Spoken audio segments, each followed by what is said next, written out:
Hey my listeners, कैसे हैं आप सब। उम्मीद करती हूँ अच्छे होंगे। मैं लेकर आ चुकी हूँ आप लोगों के लिए replaced right of devil professor का न्यू एपिसोड। तो चलिए शुरू करते हैं इसे। त्रिशा को नहीं समझ में आ रहे थे अपने हस्बैंड, कभी इतना ज्यादा गुस्सा और कभी इतना ज्यादा काम। जिस तरह अविराज उसका हाथ पकड़कर उसे पार्लर की तरफ ले जा रहे थे, अचानक से अविराज की नज़र सामने लगे कांच पर पड़ती है, जिससे रिफ्लेक्शन साफ तरीके से नजर आ रहा था। त्रिशा वैसे तो अविराज के सामने बहुत नॉर्मल बिहेव कर रही थी, लेकिन अचानक से उसका चेहरा देखकर अविराज को ऐसा लगा था जैसे कि अविराज से वो कितना ज़्यादा डर रही हो। और जो भी कुछ अभी वो इससे पहले अविराज से बोली थी या फिर जिस तरह से अविराज के साथ कंफर्टेबल हो रही थी, ऐसा लग रहा था सब कुछ सिर्फ और सिर्फ दिखावा था और एक्टिंग थी। अविराज जैसे ही त्रिशा की तरफ अपने चेहरे को मोड़े थे, तुरंत ही उसके चेहरे पर स्माइल आ गई थी। और ये भी शायद वो सिर्फ और सिर्फ दिखाने के लिए अपने चेहरे पर लाई थी। अविराज अब समझ रहे थे कि मैडम जी तो अभी भी उनसे डर रही हैं। हाँ, वो बात अलग है कि कुछ कह नहीं पा रही। थोड़ा देर वो अब आइसक्रीम पार्लर में इस वक्त खड़े रहकर के मैडम जी की फेवरेट आइसक्रीम खरीदते हैं और फाइनली आकर के उसको अपने हाथ से खिला रहे थे। त्रिशा के हाथ भी हल्का हल्का शिवर हो रहे थे, जिससे वो अपने हाथों को काफी जोर से फिस्ट बना ली थी। अविराज के दिमाग में कुछ अलग ही प्लान चल रहा था। मैडम जी डर रही हैं तो थोड़ा और डराया जाए इन्हें। और इसी तरह से अब फाइनली त्रिशा की आइसक्रीम खत्म होती है और वो खड़े होते हुए कहते हैं, हम घर चलें। अविराज ये सुनते हुए कहते हैं, चलते हैं, वैसे भी काफ़ी थकान हो रही है, चलते हैं चलो। और ये बोलकर वो यहाँ पर पेमेंट करते हुए वहाँ से बाहर निकल गए थे। और त्रिशा के हाथ को वो जिस तरह से पकड़े हुए थे, त्रिशा लगातार अपने हाथों को ही देखे जा रही थी कि आखिर वो हाथ जिसके हाथों से न जाने कितने खूने हुए हैं, इस वक्त वो त्रिशा के हाथों में बंधे हुए हैं। और त्रिशा को इन सब चीज़ों से काफ़ी ज़्यादा डर लगता था, भले वो कभी कुछ बताती नहीं थी। और ऑब्वियसली किसी माफिया के साथ इस तरह अकेले घर में जाना तो उससे काफ़ी ज़्यादा डरा तो रहा था, जिसके बारे में वो यही सब सोचे जा रहे थे कि आखिर घर वाले कब आएंगे, कब आएंगे। सब लोग उसे छोड़कर जा चुके हैं। वहीं त्रिशा देखती है कि अविराज जिस तरफ से अपनी गाड़ी को मोड़ रहे हैं, वो रास्ता तो कुछ अलग सा नजर आ रहा है, जैसे कि वो अभी अपने मेंशन की तरफ नहीं कहीं और ही उसे ले जा रहे हों। और ये देख करके त्रिशा थोड़ा सा घबराती है, लेकिन अपने चेहरे पर एक शिकन नहीं आने देती और बस धीरे से खुद से ही कहती है, अब कहाँ लेकर जा रहे हैं मुझे, क्या करने वाले, कुछ समझ नहीं आता इनका। पता नहीं कैसे इंसान मिल गए मुझे। और एक तो सारी मुसीबत मेरी जिंदगी में लिखनी थी कान्हा आपको। हाँ, ऐसे खतरनाक माँ बाप भी मिले जो कभी मुझे समझते ही नहीं थे, अजीब अजीब तरीके से टॉर्चर करते थे। पढ़ाई को लेकर कितना ऑब्सेस थे मेरे पापा। और उसके बाद शादी भी हुई तो ऐसे।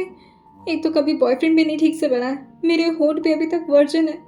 लेकिन फिर उसे याद आता है कि विराज ने तो उसे ऑलरेडी किस कर रखा है। और फिर वो अपने सर पर हाथ मारते हुए कहती है, और मेरी वर्जिनिटी भी लूज हुई तो किसके साथ, इस माफिया के साथ।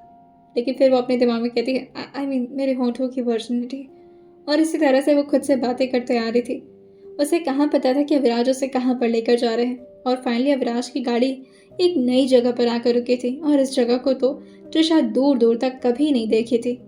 और जैसे अभी वो बाहर की तरफ निकलती है, वो अविराज की तरफ मुड़ते हुए कहती है, अब ये कौन सी नई जगह है।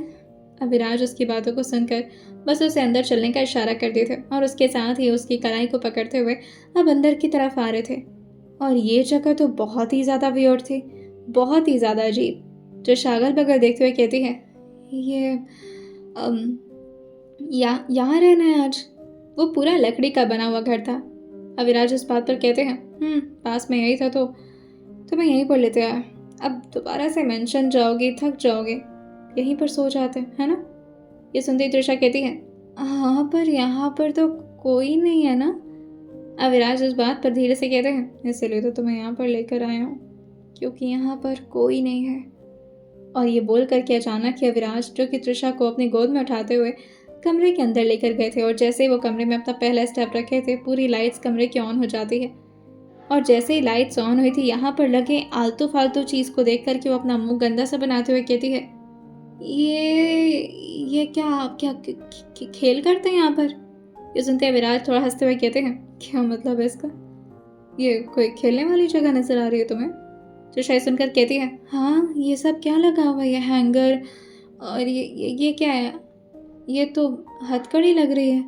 अविराज ये सुनते हुए कहते हैं, देखो तो यहाँ पर हैंडकफ्स किसने रख दिए यार? तुम्हें यूज़ करना है? ये सुनते तृषा कहती है, नहीं, मैं कोई चोर नहीं हूँ, मेरा हाथ क्यों बांधना है? मैंने कोई चोरी नहीं की। ये सुनते विराज जो उसके हाथों को अपने दिल पर रखते हुए कहते हैं, आर यू श्योर? मुझे तो ऐसा नहीं लग रहा। मुझे तो तुम्हारी नीयत में खोट नजर आ रही है और ऐसा लग रहा है कि तुमने कुछ चुराया है मेरा। जैसे ही तृषा ने यह सुना था, अब वो थोड़ा सीरियस होते गया और साथ ही उसकी थूक भी एकदम से उसके गले में आकर अटक चुकी थी और उसकी आंखें जो कि ब्लिंक ही होना बंद हो गई थी। वो थोड़े घबराते हुए टोन में कहती है, नहीं, मैंने कुछ नहीं चुराया। आप क्या क्या बोल रहे हैं आप? उसके चेहरे पर हल्की हंसी तो थी, लेकिन उसके साथ जितना घबराहट और जितना पसीना था, अविराज को लगता है कि तृषा इस वजह से डरे क्योंकि अविराज माफिया है और ये बात अब तक तृषा से ये बात पच नहीं पाई है। इसी वजह से वो उसके थोड़ा और करीब आते हैं और उसके हाथों को अपने हाथों में लेते हुए कहते हैं, तो क्या हुआ? कोई बात नहीं, इट्स ओके, तुम्हारा हक है चुराने का और मेरी जो भी चीज़ है वो सब कुछ तुम्हारी ही तो है।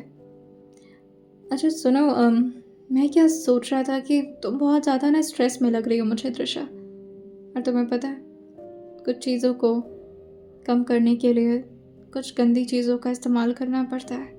तुम प्लीज़ मुझे जज मत करना। ये सुनते ही तृषा और ज़्यादा घबराते हुए कहती है, गंदी चीज़ क्या होता है? क्या क्या करने वाले? मासूमियत से तृषा उनसे सवाल कर रही थी। अविनाश को भी मन कर रहा था कि वो जवाब दे दे, मगर क्यों?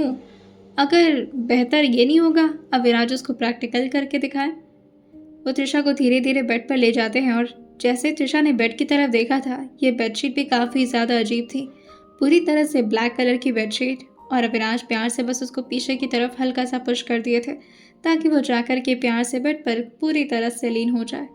अविनाश उसके हाथों को अब ऊपर की तरफ पिन करने लगे थे। ये देखकर कि तृषा कहती है, हाथ क्यों बांध रहे हैं? क्या ये क्या कर रहे हैं?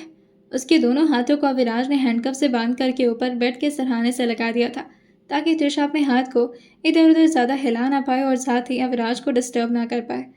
और अविनाश जो उसके पैर की तरफ धीरे से अपने हाथों को रखते हुए उसके थाई पर हल्का हल्का मसाज देते हुए कहते हैं, कुछ नहीं, बस ऐसे ही थोड़ा बहुत कुछ सिखाना था तुम्हें, और अब तो उम्र हो रही है तुम्हारी, चीज़ों को धीरे धीरे नहीं सीखोगी, फिर अचानक से अगर मैं कुछ कुछ करूँगा तो तुम्हें ज़्यादा दर्द होगा।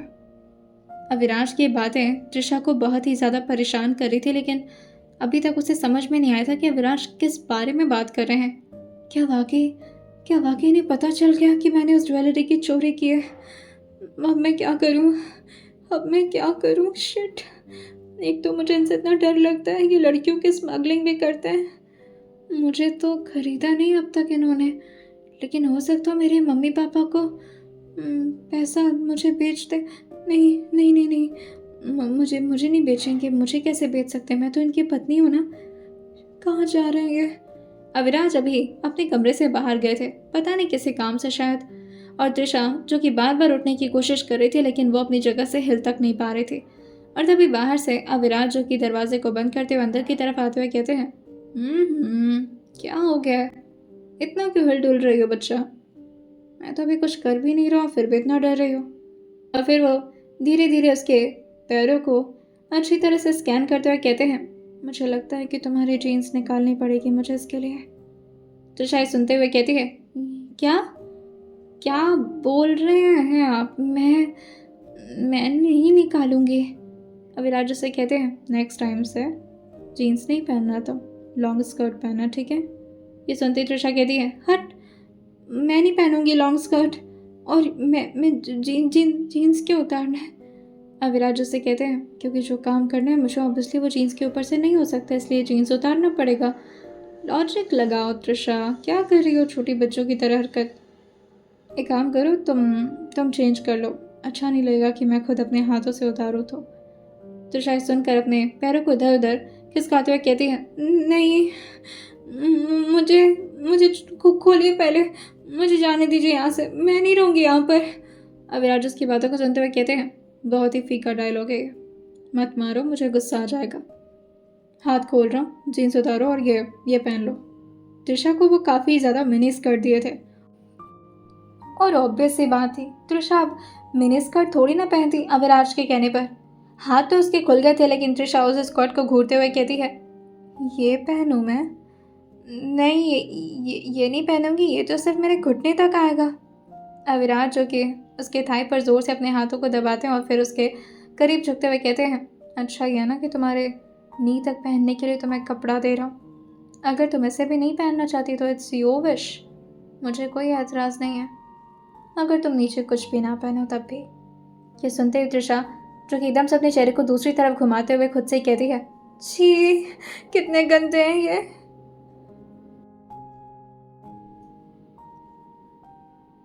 अविनाश ने त्रिशा को मौका दिया था, अब वो क्या पहनना पसंद करेगी? या तो ये प्यारा सा मिनी स्कर्ट या फिर कुछ भी नहीं। अब अविनाश के इस बात को सुनकर के त्रिशा जो कि दूसरा ऑप्शन चूज करना बेहतर समझती है, पहन ही लेती है वो ये स्कर्ट। और वो थोड़ी देर में ही क्लोजेट से बाहर आई थी। फाइनली वो बाहर निकलती है और जीन्स को एक साइड में रखते हुए बार बार अपने स्कर्ट को नीचे की तरफ खींचते जा रही थी कि वो थोड़ा और लंबा हो जाए। ये देख करके अविराज जो कि अचानक ही उसको कमर से उठा करके बेड पर ऑलमोस्ट पटकते हुए कहते हैं, क्या फ़ायदा है इसे नीचे करने का, वैसे भी मैं इसे ऊपर ही करने वाला हूँ। त्रिशा ये सुनकर अभी उठ पाती, लेकिन तब तक दोबारा से अविराज ने उसके हाथों को बांध दिया था और उसी तरह से उसके हाथों को हैंडकफ में बांधे हुए बेड के सिरहाने से लगा करके उसके थाई पर अब धीरे धीरे अपने हाथों को रब करते हुए कहते हैं, हाउ सॉफ्ट त्रिशा। त्रिशा ये सुनकर अपनी आंखों को बंद करती और बार बार अपने पैरों को इधर उधर जैसे ही ले जा रही थी। अविराज उसके कानों के पास झुकते हुए कहते हैं, तुम जितना इधर उधर मचलोगे तुम मुझे उतना ही ज़्यादा हॉर्नी करोगी। एंड सेकेंड थिंग, ये स्कर्ट है त्रिशा, सो मेक श्योर अपने पैर उतने ही इधर उधर मारो जितना कि तुम्हारा स्कर्ट बर्दाश्त कर पाए। पता चले तुम्हारे पैर इधर उधर गए और स्कर्ट काफ़ी ऊपर चला गया तो। ये सुनते ही त्रिशा जो कि अपनी आंखों को बंद करते हुए अपने होठों को भी एक दूसरे के साथ दबा रही थी, जैसे कि इस वक्त उसे समझ ही ना आ रहा हो कि वो क्या करे। उसे अपनी ही हरकतों में इस वक्त कन्फ्यूजन नजर आ रही थी कि आखिर वो ये सब कर क्यों रही है, लेकिन उससे हो रहा था ये सब कुछ, समझ ही नहीं आ रहा था उसको कि वो क्या करे इस वक्त, इसका क्या जवाब दे भी या फिर रहने दे। बस वो अपने चेहरे को दूसरी तरफ मोड़ करके इस बात को जैसे तैसे करके अवॉइड करने की कोशिश कर रही थी, क्योंकि इतनी अश्लील बातें उससे अभी तक किसी ने नहीं की थी और ना ही वो। अविराज जैसे जैसे उसके घुटनों पर अपने हाथ को रख रहे थे, त्रिशा को बहुत ज़्यादा अनकंफर्टेबल महसूस हो रहा था और जिस तरह से वो अपनी आहें भर रही थी। अविराज जो फाइनली उसके फूट के पास आते और धीरे धीरे उसके तलवे पर अपने हाथों को सहलाते हुए कहते हैं, तुम्हारे पैर भी अगर बांध दो तो ज़्यादा अच्छा नहीं होगा त्रिशा, क्योंकि तुम बहुत डिस्टर्ब कर रही हो मुझे। त्रिशा ये सुनते हुए अपनी नज़रों को धीरे से बहुत मुश्किल से अविनाश की तरफ मोड़ते हुए कहती है, ये सब क्यों कर रहे हैं, ये सब अच्छी बात नहीं होती, गंदी बात होती है। अविराज ये सुनकर कहते हैं, हस्बैंड वाइफ के बीच में गंदी बातें अच्छी बातें होती हैं। अविराज के इस बात को सुनकर त्रिशा जवाब में कहती है, मुझे नहीं पता ये सब, मैं पहली बार पत्नी बनी हूँ ना, मुझे नहीं पता कुछ भी। ये सुनते हुए अविराज जो कि उसकी तरफ पहले तो थोड़ी देर घूरते हैं और फिर हल्का स्मोक अपने चेहरे पर लाते हुए कहते हैं, हाँ वैसे तो पहली बार मैं भी हस्बैंड बना हूँ, लेकिन घोड़े और गधे में फ़र्क होता है ना त्रिशा, इस वजह से। खैर कोई बात नहीं, मैं तुम्हें सिखाता हूँ। और ये बोलकर वो धीरे धीरे अब उसके तलवे पर गुदगुदाना शुरू कर दिए थे, जिससे त्रिशा हल्का हंसती भी है और साथ ही उसके वो एरिया काफ़ी ज़्यादा सेंसिटिव था जो कि उसे बहुत ज़्यादा ट्रिगर कर रहा था। वो बार बार अपने पैरों को इधर उधर कोशिश कर रही थी हटाने की, लेकिन वो ज़्यादा इधर उधर भी अपने पैरों को नहीं हिला सकती थी। अविनाश ने उसे पहली वार्निंग दे रखा था कि उसके स्कर्ट उसे धोखा दे सकते हैं, जिससे वो तंग आते हुए कहती है, अब ये कौन सा नया खेल है आपका, मुझे नहीं करिए, गुदगुदी हो रही है। अविनाश ये सुनकर हल्का हंसते हुए कहते हैं, और यही तो मैं चाहता हूँ, तुम्हें गुदगुदी हो। और ये बोलकर वो धीरे धीरे उसके टो पर अपने फिंगर को रब करते हुए उसके पैरों को लगातार परेशान किए जा रहे थे। जिस तरह से वो उसे गुदगुदी कर रहे थे, ऐसा लग रहा था कि त्रिशा का हंस हंस के बुरा हाल हो जाएगा, और वाकई वो बहुत बुरी तरह से चिल्ला चिल्ला कर हंस रही थी, क्योंकि उसको गुदगुदी बहुत लगती थी। अविनाश जो उसके इन हरकतों को देख करके थोड़ा देर अब शांत हो चुके थे, ताकि त्रिशा को ज़्यादा दिक्कत ना हो, क्योंकि हंसते हंसते कहीं ऐसा ना हो मैडम जी की सांस ही अटक जाए। फाइनली अब अविनाश के हाथ जो कि उसके तलवे से अब थोड़ा थोड़ा ऊपर की तरफ जाने लगे थे और उसके एंकल पर वो धीरे धीरे अपने हाथों को सहलाते हुए कहते हैं, मुझे तुम्हें पायल पहनाना है त्रिशा। त्रिशा सुनकर कहती है, हाँ तो अच्छी बात है, पहना दीजिएगा, अभी पहना दीजिए। उसे लगता है कि चलो पायल भी पहनाना एक तरीके से इस हरकत से तो बेहतर ही होगा। और अविराज जो कि अपने पॉकेट में शायद उसके लिए एंकलेट रखे हुए थे, वो अपने हाथों से बॉक्स को निकालते हैं और फिर धीरे से उसके दोनों पैरों में अपने हाथों से पायल पहना चुके थे। और तभी उसके पायल के घुंघरू को अपने हाथों से इधर उधर घुमाते हुए कहते हैं, ज़्यादा आवाज़ मत करना, ठीक है? तो शायद सुनकर कहती है, मैं क्यों आवाज़ करूँगी, मुझे तो लग रहा है बस अभी हो गया, अभी चलते हैं ना गुदगुदी वाला तो सेशन ख़त्म, अभी उठ जाऊँ मैं, ये सब क्यों कर रहे हैं आप? अविराज ये सुनकर कहते हैं, अभी तो स्टार्ट किया है मैंने, और तुम पैर को ज़्यादा हिलाना मत वरना तुम्हें तकलीफ़ होगी। और ये बोलकर अब वो धीरे धीरे और ज़्यादा ऊपर जाने लगे थे, जिससे त्रिशा की हालत बहुत ज़्यादा गंभीर होती जा रही थी। फाइनली अविराज के हाथ जैसे ही त्रिशा के अपर थाई पर आए थे, त्रिशा ज़ोर से अपने हाथों में बेडशीट को पूरी तरह से कस के जकड़ती है और साथ ही काफ़ी ज़ोर से आवाज़ लगाती है, मम्मी नहीं। अविराज जैसे ही उसकी मुंह से ये सुने थे, वो तुरंत ही उसे घूरते हुए कहते हैं, कम ऑन, अगर तुम्हें चिल्लाना भी तो तुम डैडी बोल सकती हो। Mummy, like seriously Trisha? ये सुनते त्रिशा कहती है, जी ऐसी हरकत में डैडी को क्यों याद करूंगी मैं? अविराज उसकी बात को सुनकर उसके चेहरे की तरफ आते हुए कहते हैं, तुम्हें यह भी नहीं पता है कि डैडी किसे कहते हैं? त्रिशा सुनकर कहती है, पापा को ही कहते हैं ना? अविराज ये सुनकर के उसके मुंह को हल्का दबाते हुए कहते हैं, त्रिशा मेरी बच्ची, तुम कुछ ज़्यादा ही बच्ची नहीं हो, 21 की हो? त्रिशा की सुनते हुए धीरे से अपने चेहरे को नाम मिलाकर कहती है, नहीं ये आधार कार्ड में तो मैं अभी 19 की हूँ, रियल में 20 की हो चुकी हूँ। ये सुनते अविराज उसके गालों को पिंच करते हुए कहते हैं, हाँ तो 20 साल में तुम इतना भी नहीं सीख पाई कि डैडी किसे कहते हैं? त्रिशा सुनकर कहती है, जिसे भी कहते हैं मुझे तो पापा ही पता था, अब मुझे नहीं पता आप लोग की गंदी लैंग्वेजेस, होगा कुछ और भी।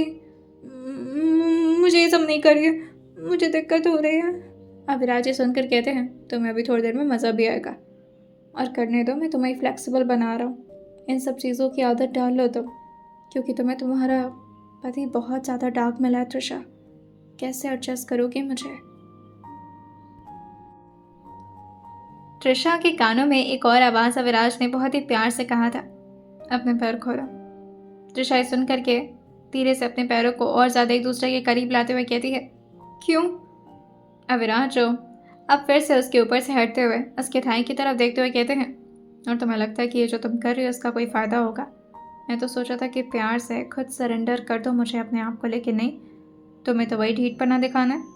तुम्हें पता है ना मैं ज़बरदस्ती कर सकता हूँ तुम्हारे साथ। तो शायद सुनकर अपने चेहरे को नाम हिलाते हुए कहती है, नहीं करिए, मुझे नहीं अच्छा लगता। अविराज ये सुन करके उसके सीने की तरफ देखते हैं, जहाँ उसकी धड़कन काफ़ी ज़ोर से धड़क रही थी और वो अविराज तक को दिखाई दे रही थी। तो उसके दिल के पास से अपने कानों को ले आकर के धीरे से रखते हुए कहते हैं, अच्छा तो तुम्हें सब अच्छा नहीं लग रहा? तो शायद सुनकर अपने चेहरे को नाम में तो हिलाई थी, लेकिन उसकी आंखों से समझ में आ रहा था कि कुछ तो अजीब सा महसूस हो रहा है उसे। शायद थोड़ा थोड़ा तो अच्छा भी लग रहा है ये सब कुछ, लेकिन नहीं, गंदा ही लग रहा है, ऐसा वो खुद से कहती है। अविराज उसके हर एक्सप्रेशन को बहुत ही ध्यान से नोटिस कर रहे थे और समझ पा रहे थे कि अभी ये लड़की कितना ज़्यादा कन्फ्यूजन में है। और फिर उसके नेक के पास आकर के धीरे धीरे अपने थंब को रब करते हुए उसके चेस्ट तक पहुंचते हुए कहते हैं, ये बताओ पहले किसे एक्सप्लोर करूं, अपर साइड या फिर लोअर साइड? ये सुनती त्रिशा अपनी नाक अजीब तरीके से सिकोड़ते हुए पूछती है, क्या मैं क्या कोई इंडिया के मैप हूँ जो आप मुझे एक्सप्लोर करेंगे? और ऊपर नीचे क्या होता है? मैं मुझे कहीं से एक्सप्लोर करने की ज़रूरत नहीं है, मैं ऐसे ही ठीक हूँ। ये सुनते अविनाश कहते हैं, नहीं ऐसे कैसे, तुम बताओ पहले ऊपर की साइड या फिर नीचे की? इस सुनते ही त्रिशा की आंखें जो कि अपने आप ही बंद हो गई थी, क्योंकि ये बात उसे समझ में आ गई थी कि अविनाश किस इंटेंशन से बोल रहे हैं, क्योंकि उनकी नज़रें डायरेक्टली जहाँ त्रिशा के इस वक्त चेस्ट पर टिकी हुई थी। त्रिशा को बहुत ही ज़्यादा ऑकवर्ड लग रहा था और वो अपना हाथ बार बार छुड़ाने की कोशिश करते हुए कहती है, अपनी पत्नी पर कोई ऐसी गंदी नज़र डालता है क्या? आपको शर्म नहीं आ रही है? ऐसे बांध कर ऐसे देख रहे मुझे। उसके मुंह पर जिस तरह से अभी रोने जैसा शक्ल बना हुआ था, अविनाश को ये देख करके उसको पर बिल्कुल भी तरस नहीं आ रही थी। हाँ, ये बात अलग थी कि अविनाश को हंसने का मन ज़रूर कर रहा था उसके ऊपर। चेहरे को हिलाते हुए कहते हैं, कहाँ से बीवी बन गई तुम मैडम? तुम्हें तो बीवी बनना भी नहीं आता। और तुम मुझे मुझे अपना क्रश समझ रही थी। और क्या सोच रहा था तुमने कि अगर तुम्हारी मेरे जैसे लड़के से शादी हो जाती तो उफ मज़ा ही आ जाता। अब तुम्हारी शादी करवा दी है तुम्हारे कान्हा ने तो प्रॉब्लम हो रही है। अविनाश के इस बात ने त्रिशा को पूरी तरह से अब साइलेंट कर दिया था और अब इसका वो कोई भी जवाब नहीं देना बेहतर समझती है और बस शांति से अपने आप को एम्बेरस्ड होता हुआ देख रही थी किस तरह से अविनाश उसको जलील किए जा रहे हैं और वो बेचारी चुपचाप पड़ी हुई है। अविनाश खड़े होकर के उसके ठीक सामने एक प्यारा सा छोटा सा टॉय ले आकर के उसे दिखाया था जो कि बहुत ही खूबसूरत सा क्यूट सा रैबिट जैसा कुछ तो था। हाँ, वो देख कर के अभी त्रिशा हल्का सा स्माइल की थी तभी अविनाश जो कि उसमें से कुछ अजीब सी चीज़ों को निकालते हुए कहते हैं, ये पता है क्या है? त्रिशा सुनकर कहती है, हाँ, रैबिट की पूंछ है। फिर सुनते ही वो अपने चेहरे को ना मिलाकर कहते हैं, नहीं, तुम्हारे लिए वाइब्रेटर का काम करेगी त्रिशा। ये सुनकर त्रिशा कहती है, ओह अच्छा। अविराज उसे आगे समझाते हुए कहते हैं, मसाजर ही कह लो तुम इसे। त्रिशा सुनकर कहती है, ओह अच्छा, थैंक यू, मुझे मसाजर की ज़रूरत थी। दर्द होता है मेरी कमर वगैरह, लेकिन ये तो कुछ ज़्यादा छोटा है, ये मतलब ये कर लेगा काम अपना। अविराज ये सुनकर कहते हैं, ये जितने स्पीड में काम करता है ना, काफ़ी ज़ोर ज़ोर से चिल्लाने वाली हो तुम। त्रिशा सुनकर कहती है, अच्छा चिल्लाऊंगी, दर्द करता है क्या? नहीं, फिर नहीं चाहिए मुझे ऐसा मसाज जो कि दर्द है मुझे। बालों को नोचते हुए कहते हैं, तुम सीरियस क्यों नहीं हो रही हो? मैं यहाँ पर रोमांस पे रोमांस किए जा रहा हूँ और तुम्हें कि फालतू बकवास से तुम्हें फुर्सत नहीं मिल रही है। मैं बता रहा हूँ, आप बिना वार्निंग के अगर अंदर डाल दिया तो प्रॉब्लम हो जाएगी। बता रहा हूँ, सिखा रहा हूँ तो सीखो तुम। ये सुनते ही त्रिशा कहती है, क्या सीखो? और ऐसे डांट क्यों रहे हैं आप? मैं तो बस पूछ रही थी। अविनाश जो उसकी मासूमियत से एक बार परेशान होती तो कभी उसकी फालतू बकवास है और वो अपना सर पकड़ते हुए कहते हैं, बहुत मुश्किल है तुम्हें ये सब सिखाना त्रिशा, बहुत तंग करती हो तुम। और वो फिर त्रिशा भी हल्का सा स्माइल की थी कि चलो ठीक है, तंग कर रही हो तो इसी बहाने कम से कम छोड़ तो दें, जाने दें। ये सारी बातों से वो थक भी चुके होंगे अब, लेकिन नहीं, वो अविनाश मेहरा थे, इतनी आसानी से कैसे थकने वाले थे। और वैसे भी वो बायोलॉजी के काफ़ी अच्छे खासे मास्टर थे, त्रिशा को ऐसे ही थोड़ी ना जाने देते बिना बायोलॉजी का एक भी चैप्टर पढ़ाए हुए। वो धीरे धीरे त्रिशा के कमर पर अपने हाथों को उसकी टॉप के अंदर से डालते हुए कहते हैं, तुम्हें पता है लड़कियों का सेंसिटिव पार्ट क्या होता है त्रिशा? त्रिशा सुनकर कहती है, हाँ, अलग अलग होता है सबका। क्यों? अविनाश जी सुनकर कहते हैं, नहीं, तो मेरी बात समझी नहीं। मेरा कहने का मतलब ये है कि उस वे में सबसे ज़्यादा हार्मोन रिलीज़ करने के लिए कौन सा पार्ट काम करता है? त्रिशा सुनकर कहती है, हाँ, मुझे नहीं पता। अविनाश ये सुन करके धीरे से उसके चेस्ट पर अपना हाथ चलाते हुए कहते हैं, नहीं पता, कोई बात नहीं, मैं सिखाता हूँ। और फिर उसके टॉप के अंदर से अभी उसके चेस्ट तक पहुँची बातें त्रिशा धीरे से कहती है, नहीं, मुझे समझ में आ गया सर। अविनाश ये सुनते हुए कहते हैं, सर बुलाओगे तुम मुझे? हाँ, हस्बैंड, डैडी या कुछ और नहीं बुला सकती? त्रिशा सुनकर कहती है, डैडी तो बिल्कुल नहीं बुलाऊंगी, छी थू। और मुझे अभी समझ में आ गया आप किस बारे में बात कर रहे हैं, क्योंकि अविनाश के हाथ अब उसके चेस्ट के आसपास ही थे तो वो समझ गई थी कि अविनाश कहाँ की बात कर रहे हैं। अविनाश अपने चेहरे को ना मिलाकर कहते हैं, अभी नहीं समझी तुम, मैं तुम्हें प्रैक्टिकल करके दिखाना चाहता हूँ त्रिशा, तुम्हें फील होना चाहिए। त्रिशा अपने चेहरे को ना मिलाकर कहती है, नो सर, इसकी ज़रूरत नहीं है, सच में मुझे समझ में आ गई। लेकिन अभी वो आगे कुछ बोल पाती, उसके बाकी के शब्द उसके मुंह के अंदर ही रह गए थे क्योंकि अविनाश ने झटके से ही पीछे से उसके ब्रा का हुक खोल दिया था। हाँ, वो टॉप के अंदर ज़रूर था, मगर स्ट्रैपलेस होने की वजह से अविनाश ने बहुत आसानी से उसके टॉप से उसके अंदर के प्यारे से नर्स को निकाल दिया था और उसे एक साइड में फेंकते हुए कहते हैं, कुछ कह रही थी तुम? त्रिशा कहाँ अब कुछ बोल पाती, उसके तो मुंह एकदम से अब सिल चुके थे और उसकी आंखें भी ज़ोर से बंद हो चुकी थी। बार बार इधर उधर अपने पैरों को भी वो लगातार मारने की कोशिश में लगी हुई थी कि शायद अविनाश उसे छोड़ दे, लेकिन ऐसा करने से अविनाश उसे छोड़ते थोड़ी ना, बल्कि और ज़्यादा उसके साथ इस तरह की ज़बरदस्ती करते, क्योंकि इसमें त्रिशा को भी अच्छा लग ही रहा था, जो कि अविनाश को समझ में आ रहा था। उसके कान के पास आते हुए कहते हैं, आगे की क्लास मैं भी कंटिन्यू कर रहा। तो जिस तरह से अभी मैं तुम्हें टच कर रहा था, तुमने नोटिस किया होगा कि तुम्हारे अंदर कुछ अजीब सी फीलिंग तुम्हें महसूस हो रही होगी, है ना? त्रिशा सुनकर पूरी तरह से पसीने से लथपथ हो रही थी। और इस तरह से कौन पढ़ाता है? इतना भी कौन डीपली प्रैक्टिकल कराता है? अभी वो यही सब सोच रही थी। अविनाश जो धीरे धीरे उसके चेस्ट पर अपने हाथों को जैसे अभी रखने वाले होते हैं, त्रिशा एकदम से अपनी आंखों को बंद करते हुए जोर से चिल्लाते कहती है, ओह नहीं, शिट। अविनाश ने फाइनली अब जाकर के उसके चेस्ट पर हाथ रखा था और वो पूरी तरह से बेड था, जिससे त्रिशा को काफ़ी ज़्यादा ऑकवर्ड महसूस हो रहा था। अब वो लगातार इधर उधर जैसे ही और ज़्यादा मचल रही थी। अविनाश जो धीरे से कहते हैं, तुम जितना ज़्यादा हिलोगे मुझे उतना ज़्यादा मज़ा आएगा। बेहतर होगा कि खुद को अभी कंट्रोल में रखो। ये सुनते त्रिशा जोर से अपनी मुट्ठी कसते हुए लगातार खुद को ही कोसते जा रही थी। कहाँ फंस गई मैं, कहाँ फंस गई, कहाँ फंस गई मैं। शिट शिट शिट, क्या करूँ, क्या करूँ? ऐसे मौके पे क्या किया जाता है? कितनी गंदी चीज़ है। तभी अविनाश, गंदी चीज़ हर कोई करता है, तो ऐसे तुम गंदा नहीं बोल सकते त्रिशा। त्रिशा की तो बहुत बुरी हालत हो रही थी और अविनाश को ज़रा सा भी फर्क नहीं पड़ रहा था और वो लगातार बस यही सोचे जा रही थी, कोई इंसान इतना कैसे बेशर्म हो सकता है, छी। अविनाश जो अब उसके टॉप को पूरी तरह से ऊपर की तरफ उसके हाथों से निकालते निकालते उसके रिस्ट तक ले जा चुके थे और ये करने से पहले उन्होंने लाइट को धीरे से ऑफ कर दिया था। लेकिन त्रिशा को ये बात नहीं पता थी। उसने तो अपनी आंखें अभी बंद ही की हुई थी और अभी उसके टॉप निकल रहे थे। इस बात का उसे एहसास था, लेकिन मजाल थी कि वो कुछ बोल पाए। लेकिन जैसे जैसे अभी वो महसूस कर रहे थे अविनाश के हाथों को अपने शरीर पर इस तरह से, जो कि बिल्कुल खुलेआम घूम रहे इधर उधर, वो एकदम से अपनी आंखों को धीरे धीरे खोलते हुए अभी अविनाश के ऊपर चिल्ला पाती, लेकिन वो देखती है कि कमरे में पूरी तरह से अंधेरा हो चुका है। और अब जाकर के उसे ये थोड़ा सा सुकून दिया था कि कम से कम उसे इस हालत में अविनाश देख तो नहीं रहे। और अभी वो हल्का सा स्माइल करते हुए कहती है, थैंक गॉड, थैंक गॉड। लेकिन अभी वो पूरी तरह से गॉड बोल भी नहीं पाई थी। तभी अविनाश फिर से अपने चेहरे को उसके पेट के पास ले आते हैं और अब तो वो और ज़्यादा त्रिशा को तंग करने लगे थे, क्योंकि त्रिशा को बहुत ज़्यादा गुदगुदी होती थी, स्पेशली उसके टमी साइड एरिया में।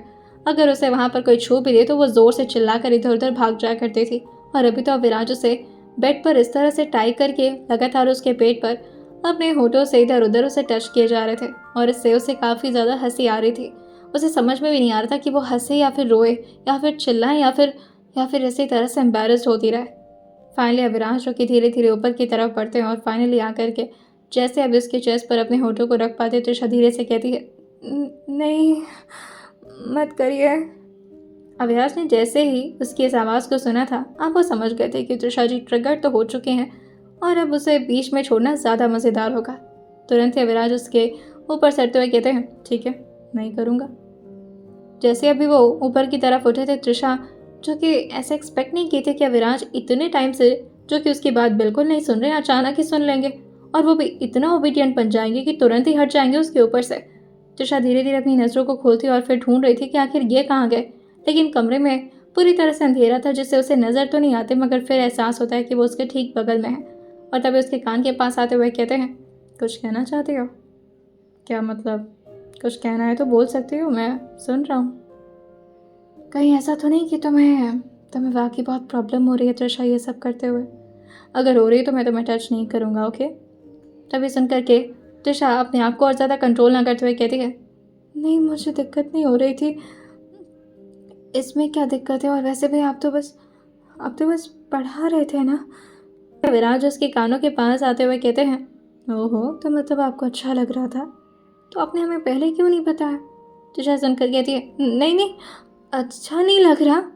अविराज सुनकर कहते हैं, ठीक है फिर मैं काम करता है, तुम सो जाओ, मैं तुम्हारा हाथ खोल देता हूँ। अभी जैसे अविराज उसका हाथ खोलने वाले होते हैं, त्रिशा जो कि बहुत ही ज़्यादा डिसअपॉइंट हो गई थी और उसे लगा था कि शायद कुछ तो हो ही जाएगा आज, क्योंकि अब इतना ज़्यादा अविराज ने उसे परेशान कर दिया था कि हाँ उसके हार्मोन्स तो ट्रिगर हो चुके थे और इस तरह से उसे डिसअपॉइंट करके अविराज छोड़ने वाले हैं, उसे बहुत बुरा लग रहा था।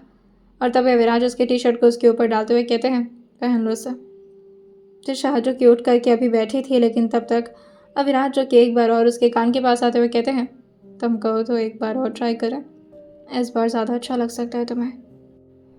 त्रिशा जो कि कुछ नहीं कहती, बस वो चुपचाप बैठी हुई थी। और अभी लाइट तो थी नहीं जिससे उसके एक्सप्रेशन को अविनाश देख तो नहीं सकते थे, मगर त्रिशा का कुछ जवाब ना देना ही अविनाश के लिए काफ़ी था, ये जानने के लिए कि त्रिशा अब इसमें थोड़ी बहुत इंटरेस्टेड हो चुकी है और ख़ुद को इन्वॉल्व करना चाहती है इस अजीबोगरीब से गेम में। और फाइनली अविनाश जो कि उसको फिर से लीन करते हुए उसके चेस्ट पर धीरे धीरे अभी अपने होठों को रब करना शुरू कर दिए थे, जिससे त्रिशा काफ़ी इधर उधर परेशान होकर के अपनी बॉडी को घुमा ही रही थी। लेकिन तभी अविनाश कहते हैं, कितना डिस्टर्ब करती हो, नहीं करूँगा। त्रिशा कहती है, अच्छा मुझे लगा था कि ठीक है मत करिए, मुझे सोना है। और ये बोल करके वो दूसरी तरफ अपने आप को पूरी तरह से घुमा रही थी। अविनाश भी अब दूसरे साइड में जाते हैं और फिर धीरे से खड़े होते हुए कहते हैं, मैं लाइट ऑन कर रहा हूँ, तुम कपड़े पहन। लेकिन तभी त्रिशा जोर से चिल्लाते हुए कहती है, नहीं लाइट नहीं ऑन करिएगा, मैं नहीं देखना चाहती आपकी शक्ल। ये सुनकर अविनाश कहते हैं, पर क्यों, और मेरी शक्ल से क्या प्रॉब्लम है तुम्हें? त्रिशा सुनकर कहती है, आपको अजीब नहीं लग रहा? ये सब करने के बाद कोई दूसरे को देखता हो थोड़ी ना है, मुझे मत देखिएगा। अरे बोलकर वो जल्दी से ब्लैंकेट के अंदर छुप गई थी, और इतनी ज़्यादा जल्दी में कि उसने अपना टॉप भी नीचे की तरफ गिरा दिया था। लेकिन इस वक्त उसे किसी भी हालत में बस अविनाश को फेस नहीं करना था और यही उसकी प्रायोरिटी थी। और इसी तरह से वो चुपचाप ब्लैंकेट के अंदर छुपी रह जाती है। वहीं दूसरी तरफ अब घर में सारे लोग त्रिशा और अविनाश को ढूंढ रहे थे, क्योंकि सुबह का वक्त हो चुका था और वो लोग गायब थे। लेकिन अब परिवार वालों को कहाँ पता था कि सुबह सुबह भी वो लोग आराम से सो रहे हैं, क्योंकि रात भर उन लोगों ने बहुत मेहनत की है। और स्पेशली त्रिशा ने तो कुछ ज़्यादा ही, बेचारी कितने कन्फ्यूजन में थी। उसे तो खुद समझ में नहीं आ रहा था कि अविनाश जो भी उसके साथ कर रहे हैं उसमें उसे मज़ा ज़्यादा आ रहा है या फिर परेशानी ज़्यादा हो रही है। फाइनली अब सुबह का वक्त होता है। त्रिशा ज़ोर से अंगड़ाई भरते हुए अभी जैसे अपने बगल में देखी थी, तो यहाँ पर अविनाश जो कि अपने एल्बो से टिक करके उसी को देखे जा रहे थे और फिर अपनी भौं में चढ़ा करके वो इशारों इशारों में उससे पूछते हैं, क्या चल रहा है, मज़ा आया रात में? मुझे तो लग रहा है कि अभी तुम अच्छे से सेटिस्फाई नहीं हो पाई। डोंट वरी, अभी तो मैंने अच्छे से एक्सप्लोर नहीं किया, अभी तो ऊपर तक ही हम ज़्यादा दिन काम करेंगे, उसके बाद फिर नीचे का। तभी त्रिशा ज़ोर से चिल्लाते हुए कहती है, आपने मेरी शक्ल क्यों देख ली? मुझे नहीं देखनी आपकी शक्ल, उधर जाइए। और ये बोलकर वो फिर से ब्लैंकेट के अंदर छुप जाती है। अविनाश को नहीं पता था कि उनकी बीवी इतनी ज़्यादा वियर्ड है, लेकिन ऐसा बिहेव करना भी त्रिशा का ज़्यादा गलत नहीं था। जो भी कुछ हुआ था वो वाकई बहुत ज़्यादा ऑकवर्ड तो था। त्रिशा बेचारी फिर से पूरी तरह से पसीने से लथपथ हो चुकी थी और लगातार अपने आप को अपने हाथों से कवर कर रही थी और बार बार भगवान को याद कर रही थी। लेकिन तब तक अविनाश उसके पीठ पर धीरे से अपने हाथ चलाते हुए कहते हैं, भगवान से अच्छा होगा कि तुम मुझे याद करो, क्योंकि तुम्हारा टॉप इस वक्त मेरे हाथ में है और मैं चाहूँगा तो ये ब्लैंकेट हटा सकता हूँ, और उसके बाद तुम्हारा क्या हाल होगा तुम भी जानती हो त्रिशा। ये सुनते हुए त्रिशा जो कि बस चुपचाप थोड़ी देर ऐसे ही शांति से पड़ी रहती है और फिर धीरे धीरे अपने हाथों को पीछे ले जाते हुए कहती है, कहाँ है मेरा टॉप? अविनाश उसके कानों के पास झुकते हुए कहते हैं, पहले मुझे किस करो तब दूंगा। त्रिशा को नहीं समझ में आ रहा था कि वो क्या करे इस इंसान का, क्यों इतना वो माफिया, ऊपर से लड़कियों की स्मगलिंग करते हैं। ये सारी बातें उसे एक लड़की ने आकर बताई और फिर रात में जो भी उन्होंने किया, ऐसे ले जाकर के उसके हाथ में गन थमाना और फिर उसे गुस्सा दिलाना, उसके साइकोपैथ वर्जन को बाहर निकालना और फिर उसे बोलना कि छोड़ दे क्योंकि वो बाकी लोगों को मार देंगे और त्रिशा के हाथ से वो खून नहीं कराना चाहते। उसके बाद से उसे आइसक्रीम पार्लर और उसके बाद से उसे ऐसे घर में जहाँ अजीब अजीब से खिलौने टंगे हुए हैं और अजीब अजीब से हरकतें कर रहे थे उसके साथ रात भर, और अब है कि उसे टॉप तक नहीं दे रहा है। वो अब पूरी तरह से अविनाश की तरफ मुड़ती और प्रॉपरली अपने आप को ब्लैंकेट से कवर किए हुए कि एक हिस्सा भी उसके शरीर का अविनाश को दिख ना जाए, और बहुत मुश्किल से उनकी तरफ अपनी आंखें उठाकर देखते हुए कहती है, मैंने कुछ गलत नहीं किया है, इसलिए मुझे शर्माने की ज़रूरत नहीं है, आप समझ रहे हैं ना। लेकिन उसकी हालत क्या हो रखी थी ये सिर्फ त्रिशा का दिल समझ रहा था। वो बहुत ज़्यादा हाँफ रही थी और साथ ही परेशान भी थी, और साथ ही अपने चेहरे को फाइनली नीचे झुकाते हुए कहती है, टॉप दे दीजिए मेरा, अच्छा नहीं होगा आपके लिए, मुझे पहनना है ना। अविनाश उसको इतना डरता हुआ देख कर कि प्यार से उसकी गालों पर अपना हाथ टैप करते हुए कहते हैं, हाँ तो ठीक है ना, मुझे एक बार किस कर लो, मैं दे देता हूँ, और इतना डर क्यों रही हो। अविनाश जैसे उसके चेहरे पर अपने हाथों को पूरी तरह से सहलाए थे, वो पूरी तरह से इस वक्त दोबारा पसीने में थी, और जिस तरह से उसे स्वेटिंग हो रही थी, अविनाश और ज़्यादा उसे परेशान न करते उसके टॉप को देते हुए कहते हैं, अभी मैंने सिर्फ लेफ्ट साइड का टच किया है, राइट साइड का हम किसी और दिन करते हैं, नहीं होगा तो आज रात ही ट्राई करेंगे, ठीक है? और ये बोलकर वो अपनी जगह से उठ चुके थे और वो भी अपने कपड़े को पहनते हुए कहते हैं, चलो घर चलते हैं। लेकिन त्रिशा जो कि अपने ब्लैंकेट को अभी अपने कमर पर लपेटे हुए कहती है, मेरा जीन्स कहाँ है? मुझे चाहिए वो, मैं ये स्कर्ट थोड़ी ना पहन कर जाऊँगी। अविराज ये सुनकर कहते हैं, नहीं तुम यहाँ से तो स्कर्ट पहनकर ही गाड़ी में बैठोगी, बाकी जीन्स तुम घर पर चलकर पहन लेना। गाड़ी में पहन लेना, लेकिन जब घर तक पहुँचना तब, क्योंकि रास्ते में मैं बोर हो जाऊँगा अगर तुम जीन्स में रहोगी तो। और ये बोलकर उसकी तरफ आइविंग करते हुए थोड़ा पानी का घूंट पीते हैं और फिर त्रिशा से कहते हैं, चले। त्रिशा परेशान थी कि आखिर क्या करे वो, क्या करे क्या करे क्या करे। जीन्स नहीं पहनेगी, सिर्फ स्कर्ट में जाएगी। अविराज उसको इधर उधर टच किए तो अविराज की तरफ देखते हुए अपने स्कर्ट को नीचे करते करते जल्दी से बाहर की तरफ भाग गई थी और ध्यान देते हुए कि कोई आसपास उसे देख तो नहीं रहा। लेकिन ये जगह बहुत ज़्यादा सुनसान थी जिसकी वजह से त्रिशा को कोई देख पाए पॉसिबल ही नहीं था।